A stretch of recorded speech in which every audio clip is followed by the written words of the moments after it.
Halo pemirsa, senang sekali kita bertemu dalam Sinpo Dunia. Informasi dari berbagai mancanegara akan kami berikan. Bersama saya Dewi Manik, simak informasinya untuk Anda.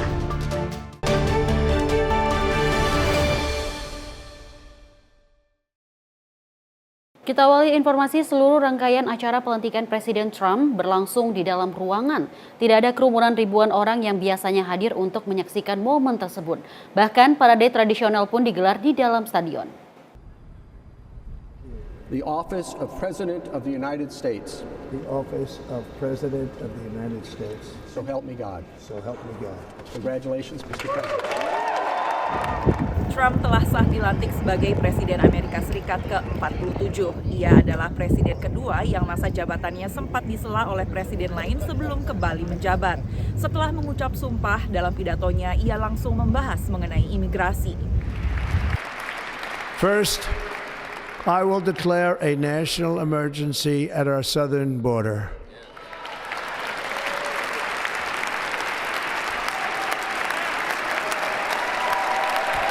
All illegal entry will immediately be halted, and we will begin the process of returning millions and millions of criminal aliens back to the places from which they came.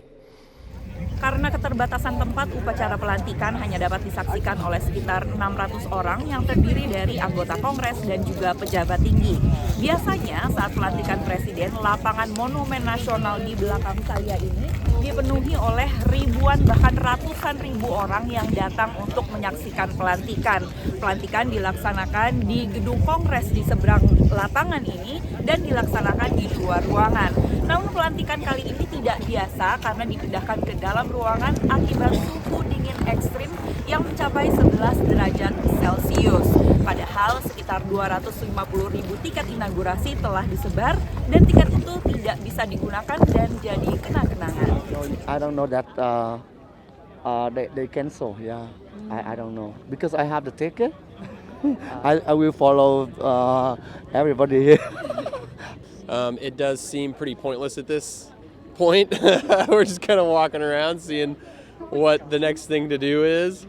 It's a little upsetting. Yeah, we're not going to see the swearing in and all the charades that go along with it.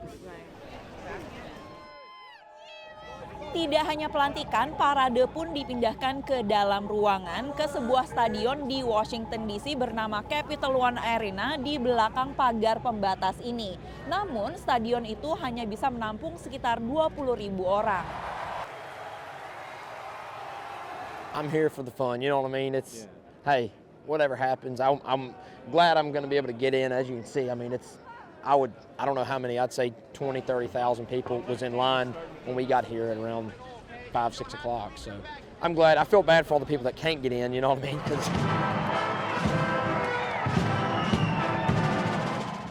Pada acara parade di dalam ruangan ini, Presiden Trump juga menandatangani sejumlah instruksi presiden atau impres di hadapan para pendukungnya.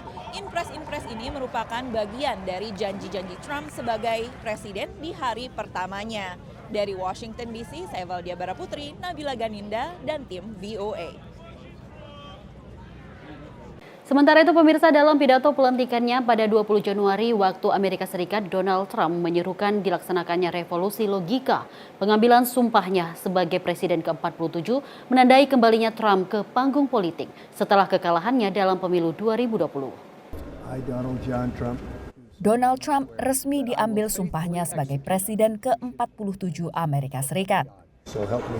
Dalam pidatonya, Trump mengajak dimulainya apa yang disebut sebagai revolusi akal sehat, termasuk mengakhiri imigrasi secara ilegal. All illegal entry will immediately be halted, and we will begin the process of returning millions and millions of criminal aliens back to the places from which they came. Seperti pidato inaugurasi pertamanya pada 2017, Trump menyayangkan sejumlah kebijakan pendahulunya yang dinilai gagal. Pelantikan Trump terjadi di tengah berlanjutnya perang di Ukraina dan gencatan senjata baru di Gaza. We will measure our success not only by the battles we win, but also by the wars that we end, and perhaps most importantly, the wars we never get into. Upacara pengambilan sumpah dihadiri seluruh mantan presiden yang masih hidup, dan juga bos-bos raksasa teknologi seperti Jeff Bezos, Elon Musk, dan Mark Zuckerberg. Cuaca dingin membuat rangkaian acara dari inaugurasi Donald Trump harus dipindahkan ke dalam ruangan. Suhu yang mencapai minus 10 derajat Celcius ini mengubah rencana inaugurasi mulai dari pengambilan sumpah hingga juga parade dalam hitungan hari dan pindahkan ke dalam ruangan seperti yang tampak di belakang saya ketika orang-orang mencoba untuk masuk di belakang pagar keamanan tersebut. Dalam sejarah Amerika Serikat, inaugurasi yang dilakukan di dalam ruangan terakhir terjadi pada tahun 1985 pada masa jabatan kedua Ronald Reagan. Prosesi inaugurasi yang biasanya di luar ruangan akhirnya dipindah ke dalam ruangan dengan acara nobar dan parade dalam ruangan di Capital One Arena. Walaupun dingin ya, tapi tuh I feel great karena tuh ini celebration ya untuk bukan hanya untuk Amerika, but also the whole world gitu ya. Karena cuaca dingin, demo anti-Trump yang telah dijadwalkan akhirnya juga pindah ke dalam ruangan di sebuah gereja tak jauh dari Gedung Putih. His policies don't necessarily align with all of the policies that I would support. However, I'm a big advocate for moving justice forward, so I will be in the forefront of talking with our legislators. Perwakilan Korps Diplomatik Indonesia termasuk yang menyaksikan pengambilan sumpah di kompleks Gedung Capitol. Di visitor centers-nya Capitol Hill sebenarnya kita duduknya yang namanya Emancipation Hall, itu mungkin berapa orang tadi di sana ya, 1.000 orang kali ada ya. Duduk rame-rame, kita nobar live stream swearing in inaugurasinya Presiden Donald J. Trump. Dengan pengambilan sumpah Trump, Gedung Putih kembali ke tangan Partai Republik. Untuk menjalankan agendanya, rekan separtai Presiden Trump kali ini juga memiliki suara mayoritas di Senat dan DPR AS. Dari Washington DC, Virginia Gunawan, Yuni Salim, dan tim VOA.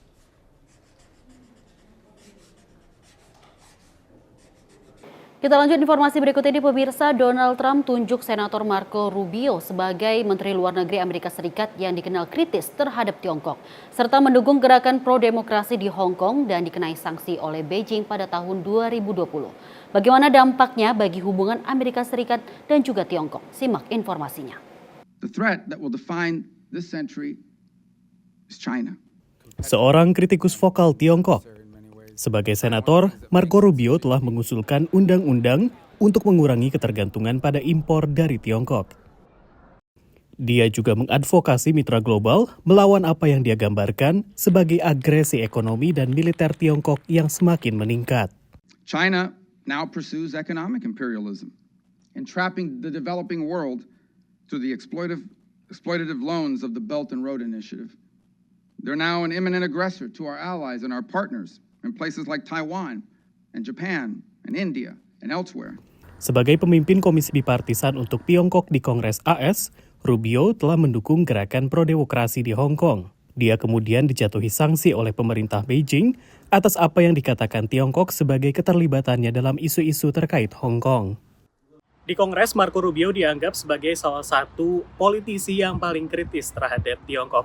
Dia mendukung larangan impor terhadap sejumlah produk Tiongkok yang berkaitan dengan kerja paksa di Xinjiang, serta memperluas sanksi terhadap mereka yang bertanggung jawab atas pelanggaran HAM minoritas Muslim Uighur. Merespon pencalonan Marco Rubio, pengamat menilai hubungan AS-Tiongkok akan lebih sulit. That it will pose a significant challenge for China, not least because China will have to lift its sanctions against Rubio. Otherwise, they cannot talk to the U.S. Secretary of State, which is simply not an acceptable situation for either country to be in. Hubungan AS-Tiongkok berdampak pada masalah Laut Cina Selatan, serta sekutu AS, Taiwan, pulau mandiri yang diklaim Tiongkok sebagai wilayahnya. Selama pemerintahan Presiden Joe Biden, AS berulang kali mengatakan akan membantu Taiwan jika Tiongkok menyerang. Namun Presiden terpilih Donald Trump telah menyarankan Taiwan harus membayar AS untuk pertahanannya. We will be very careful and very watchful about the development, but we are not panicking. We also have a very strong bipartisan support in the Congress, and that always can be Taiwan's best ambassadors to sustaining and improving the Taiwan-U.S. relations and in all different fields. Dukungan AS terhadap Taiwan diperkirakan tetap kuat, mengingat Donald Trump juga menunjuk Mike Waltz, anggota Kongres yang juga pro-Taiwan, untuk menjadi penasehat keamanan nasional.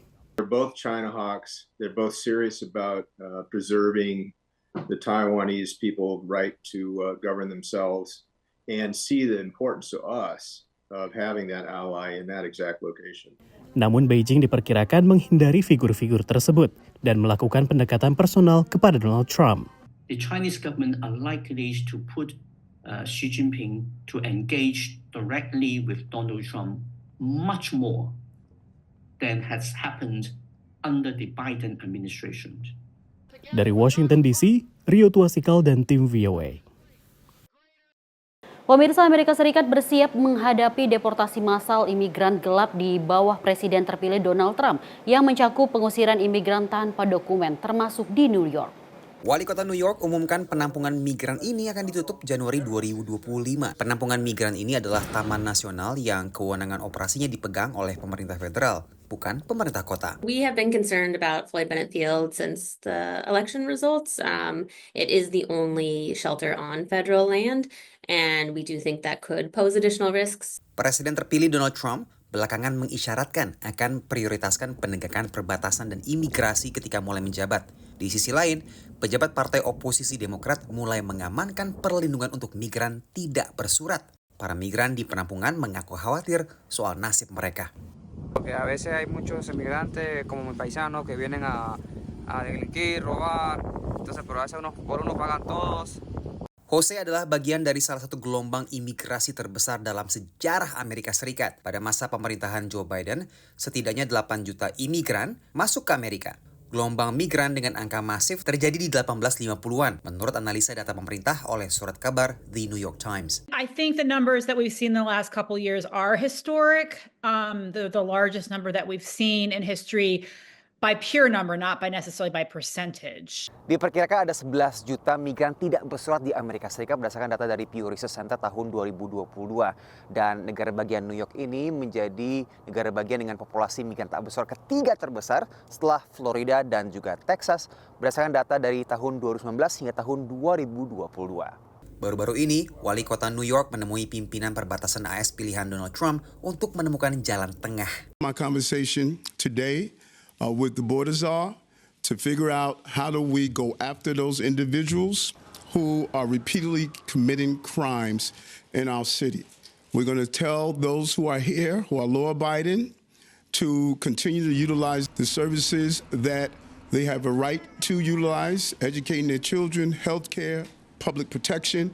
Pengamat sebut tindakan wali kota New York ini sebagai antisipasi wacana deportasi massal Donald Trump. I do think that one of the calculations he's probably making is he may be recognizing that he might not be able to stop all mass deportations or all mass raids in New York City, but if he's seen as cooperating to some extent, he may have some leverage to sort of figure out how those raids might be prioritized or what communities might be protected. Dari angka 11 juta migran tak bersurat, diantaranya adalah para migran pencari suaka yang masuk ke Amerika lewat program pemerintah federal untuk negara-negara yang dilanda konflik, seperti Haiti, Nicaragua, Venezuela, dan Ukraina.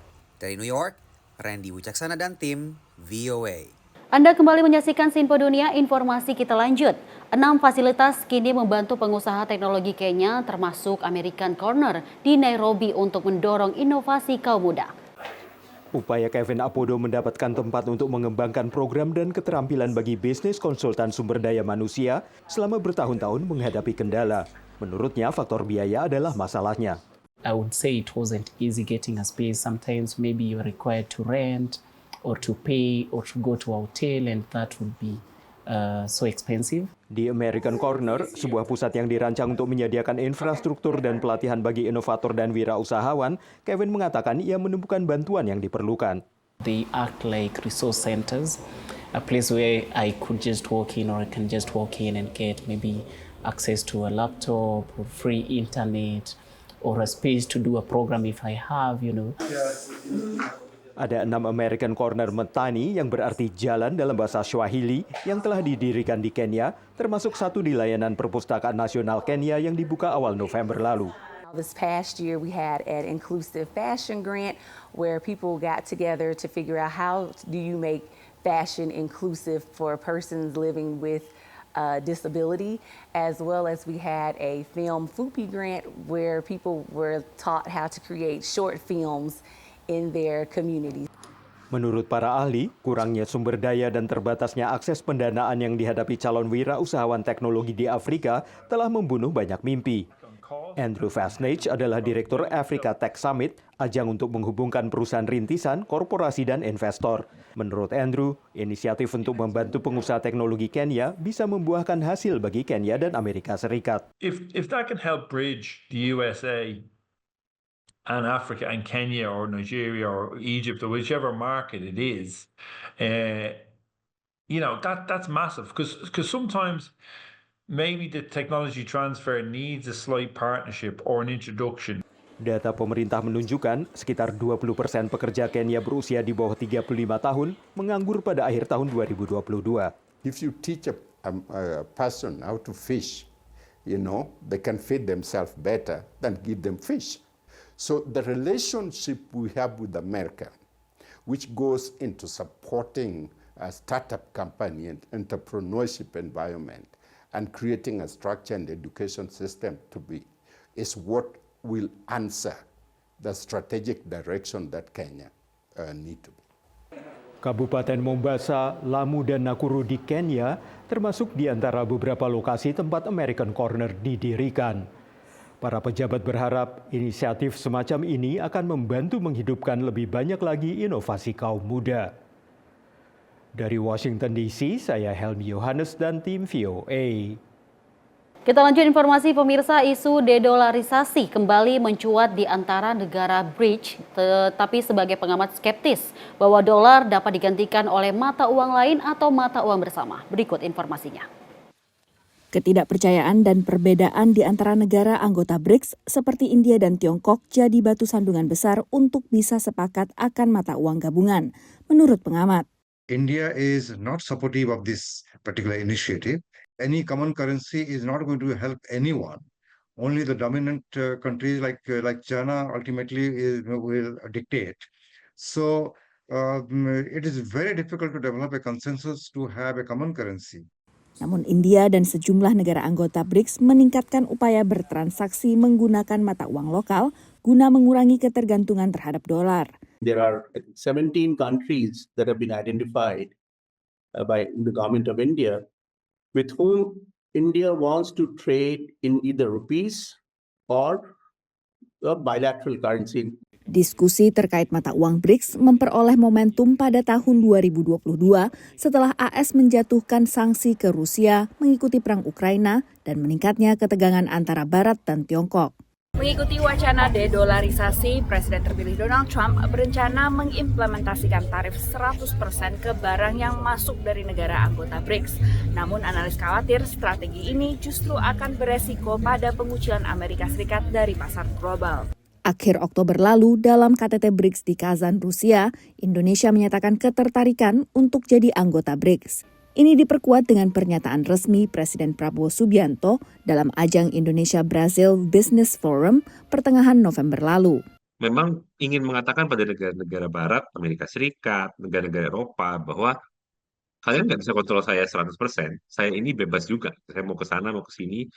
Kalau kalian butuh sesuatu ya kita deal lah. Kita diskusikan. Kalian mau kasih apa, saya mau ini. Sementara bagi anggota inti BRICS, keanggotaan negara baru akan bisa membantu postur geopolitik mereka.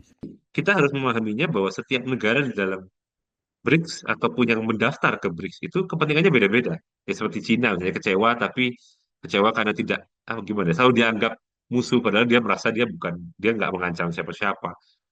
Rusia, sementara Rusia memang mungkin memanfaatkan ini untuk meningkatkan bargaining power mereka di hadapan negara-negara Barat, karena kalau enggak mereka nggak punya teman.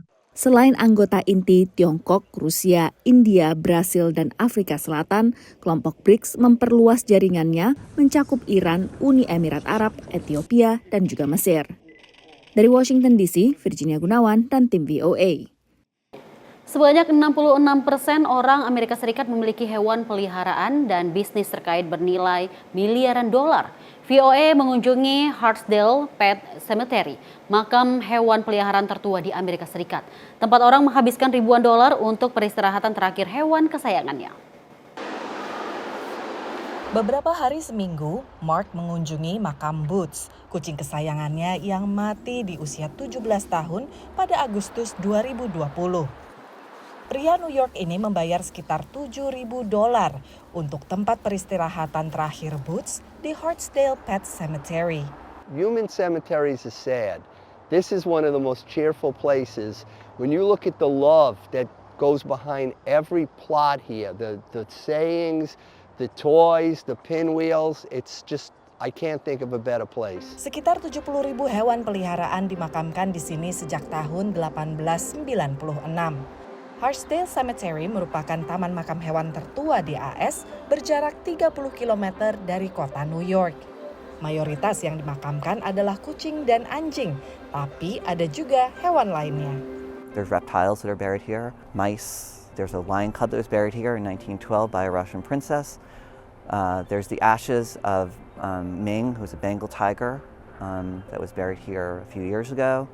There are some monkeys. Juga kuda dan sejumlah burung. Kucing Mariah Carey juga dikubur di sini. Ed Martin mengelola bersama ayahnya yang membeli Hartsdale Pet Cemetery tahun 1974. I've seen what people go through when they lose their pets, and I feel like I'm in a good position where I can help them, and I have helped them, and it makes me want to continue helping them. Tidak ada yang tahu pasti berapa jumlah tempat pemakaman hewan di Amerika Serikat. Tapi Asosiasi Internasional Pemakaman dan Krematorium Hewan memperkirakan ada sekitar 700 hingga 900-an. Dan ini jumlah yang sangat minim jika dibandingkan dengan tempat makam untuk manusia yang jumlahnya melebihi 120 ribuan di negara ini. Dan apalagi mengingat bahwa jumlah rumah tangga di Amerika Serikat yang memiliki hewan peliharaan lebih dari 66%. Sementara itu di Hartsdale ada sekitar 300 pemakaman per tahun. Pemilik hewan bisa memilih bayar uang pemeliharaan $3.500 atau sekitar 56 juta rupiah di muka atau per tahunnya sebesar $105. Jika uang tahunan berhenti dibayar, maka tanah makam akan kembali dijual. And the pets are taken out and they're cremated. And they don't leave the cemetery. Their remains are scattered over the cemetery grounds. Walau ini tempat makam untuk hewan, ada sekitar 800 manusia yang dimakamkan bersama hewan peliharaan mereka. My wife and I. Bahkan keluarga Martin juga punya blok sendiri, di mana Edward Jr. ingin dimakamkan. Begitu pula Mark Lindbergh yang nantinya ingin dikremasi dan dimakamkan di sebelah Boots. I'm single. I don't know if I'll ever get married, and I can't think of a better place. I live with my cat every day for almost 17 years. Why stop now? Dari Hartsdale, New York, VOA. Dan pemirsa, demikian informasi Sinpo Dunia kali ini. Tetap saksikan Sinpo Dunia setiap Senin sampai Jumat hanya di Sinpo TV. Saya Deo Manik dan mewakili seluruh kru yang bertugas pamit. Terima kasih atas kebersamaan Anda. Sampai jumpa.